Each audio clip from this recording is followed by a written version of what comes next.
వ్రతశాల ఇది నా యేసు నివసించశాల. చూడండి, పరిశుద్ధ గ్రంథంలో నుండి మొదటి సమూయేలు గ్రంథం 3వ అధ్యాయం 7వ వచనాన్ని చదువుకుందాం. సమూయేలు అప్పటికి యెహోవాను ఎరుగకుండెను, యెహోవా వాక్కు అతనికి ఇంకా ప్రత్యక్షము కాలేదు. సమూయేలు ఎవరు? హన్నా కుమారుడు. సమూయేలు బాలుడుగా ఉన్నప్పుడే ఎక్కడికి వచ్చాడు చెప్పండి? ఏలీ దగ్గరకు వచ్చాడు. షిలోహు మందిరములో పరిచర్య చేస్తున్నాడు. పాలు విడిచిన తక్షణమే ఆమె తీసుకొని వచ్చి దేవునికి కుమారుణ్ణి సమర్పించి, దేవా, నాకు సంతానం లేనప్పుడు ఈ కుమారుని ఇచ్చావు, కుమారుని ఇస్తే వాడిని నీకే సమర్పణని ఒప్పుకున్నాను, అందుకే ఈ కుమారుని ఈ మందిరంలో వదిలిపెడుతున్నానని వృద్ధుడైనటువంటి ఏలీ దగ్గర వదిలేసాము, వెళ్ళిపోయింది. ఆయన ప్రతిదినము దేవుని యొక్క మందిరము తలుపులు వేయడము, తెరవడం, దీపం ముట్టించడం, ఆర్పడం, అక్కడ ప్రార్థనలో పాలుపంపులు పొందడం, స్తుతించుటలో పాలుపంపులు పొందడం, దేవుని యొక్క వాక్యాన్ని ధ్యానించడం, దేవుని యొక్క వాక్యాన్ని నెమరువేయడం, ఇవన్నీ దైవ సేవకుడైనటువంటి ఏలీ దగ్గర ఉండి ఆయన చేస్తూ ఉన్నాడు. ఎవరు? సమూయేలు. ఇన్ని జరుగుతున్నా కూడా, ఇంత పరిచర్య చేస్తున్నా కూడా, ఇంత దైవ సేవకునికి లోబడి ఎంతో పరిచర్య చేస్తూ ఉన్నాడు. తల్లి తండ్రి చాలా దూరంలో ఉన్నారు. దేవుని మందిరంలో పాలు విడవగానే దేవుని మందిరంలో విడిచిపెట్టి వెళ్ళిపోయారు. అయినా కూడా సమూయేలుని ఏమంటున్నాడు?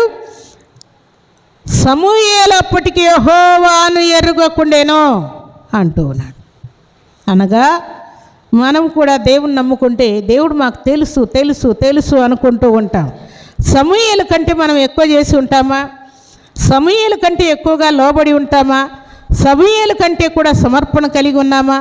సమూయేలు వలె తల్లిని తండ్రిని కూడా, ఇంటి వారిని, వారి ప్రాంతాన్ని కూడా వదిలేసి దేవుని మందిరంలోనే ఉన్నామా మనం? లేదు కదా.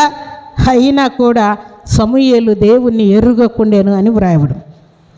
ఎరగడం అంటే ఏంటి అని అంటే, దేవుని సన్నిధిలో చేరి దేవుడు మనకేం ఆజ్ఞాపిస్తున్నాడో దానన్నిటిని కూడా గ్రహించి అన్నిటికీ తగ్గించుకొని లోబడి దైవ చిత్తాన్ని నెరవేర్చుకుంటూ వెళ్ళటమే దేవుణ్ణి ఎరిగి ఉండుట.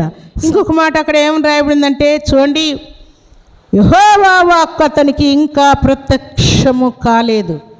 ఇది జరిగిన తర్వాత అప్పుడు దేవుడు సమూయేలును పేరు పెట్టి పిలిచి మాట్లాడినట్లు వ్రాయబడింది.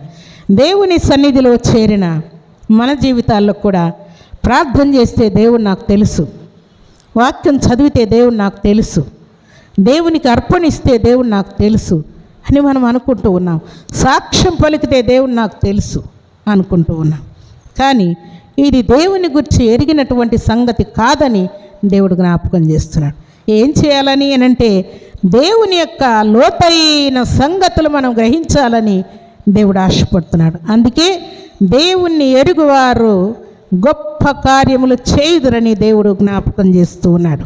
అందుకే దేవుని సన్నిధిలో చేరిన మనమందరం కూడా దేవుణ్ణి ఇంకా లోతుగా తెలుసుకోవాలన్నటువంటి తపన మన హృదయాలకు ఉండాలని దేవుడు జ్ఞాపకం చేస్తూ ఉన్నాడు.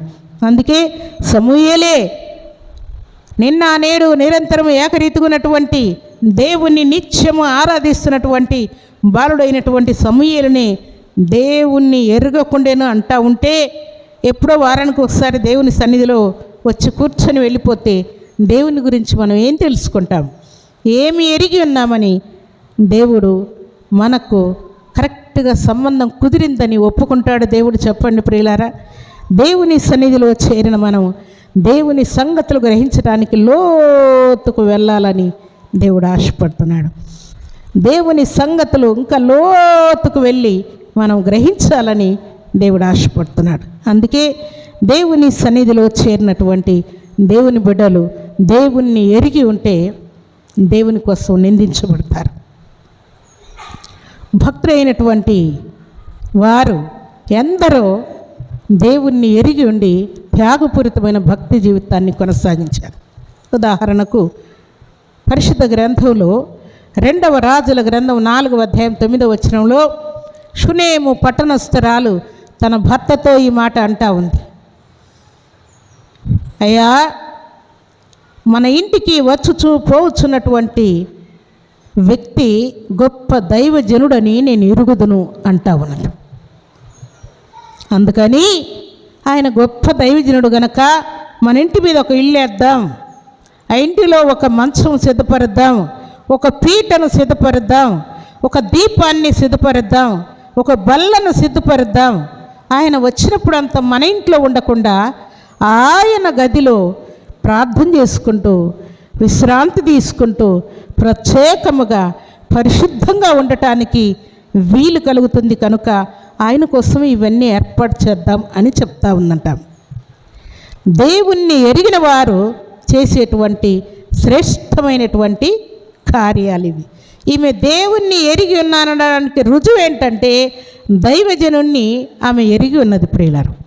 అలాగే దైవజనుని కోసం ఈ కార్యాలన్నీ కూడా ఆమె చేస్తూ ఉన్నది. దేవుణ్ణి ఎరిగిన వారు చేసే పనులు. అలాగే పరిశుద్ధ గ్రంథంలో సారెపత్తు స్త్రీ దైవజనుడైనటువంటి ఏలియాకు పట్టెడి పిండి కొంచెం నూనెను చెప్పి ఆయనకు ప్రతి పూట రొట్టెను ఇచ్చినట్లు వ్రాయబడింది. ఎందుకంటే నీ బుడ్డిలో నూనె అయిపోదు, నీ కుండలో పిండి అయిపోదు, యెహోవా జీవంతోడు కరువు తీరేంత వరకు పిండి కానీ నూనె కానీ అయిపోదని చెప్తూ ఉన్నాడు ఆయన. దేవుణ్ణి ఎరిగినది గనుక ఓహో, దైవజనుడికి మొదటి అప్పం ఇచ్చట వలన ఈ కరువు సంవత్సరాలన్నీ నేను పోషింపబడతాను, నిశ్చయముగా నేను ఈ కార్యం చేయాలి. చాలామంది కరువుతో చనిపోతూ ఉన్నారు, నేను నా కుమారుడు బ్రతకాలి అనుకొని మొదటి అప్పము భక్తుడైనటువంటి ఏలియాకు తెచ్చిచ్చింది. ఎన్ని సంవత్సరాలు? 3.5 సంవత్సరాలు పిండి అయిపోలేదు, నూనె అయిపోలేదు. ప్రియులారా, దేవునికి స్తోత్రములు కలుగునుగాక, దేవునికి మహిమ కలుగునుగాక. ఈలాగున దేవుణ్ణి ఎరిగిన వారమై మన క్రియలు కార్యాలు చేసే వారంగా మనం ఉండాలని దేవుడు జ్ఞాపకం చేస్తూ ఉన్నాడు. ఎందుకంటే ఇలాంటి కార్యాలు మనం చేసినప్పుడు దేవునికి మనకున్నటువంటి సంబంధం ఏంటో తేలిపోద్ది ప్రియులారా.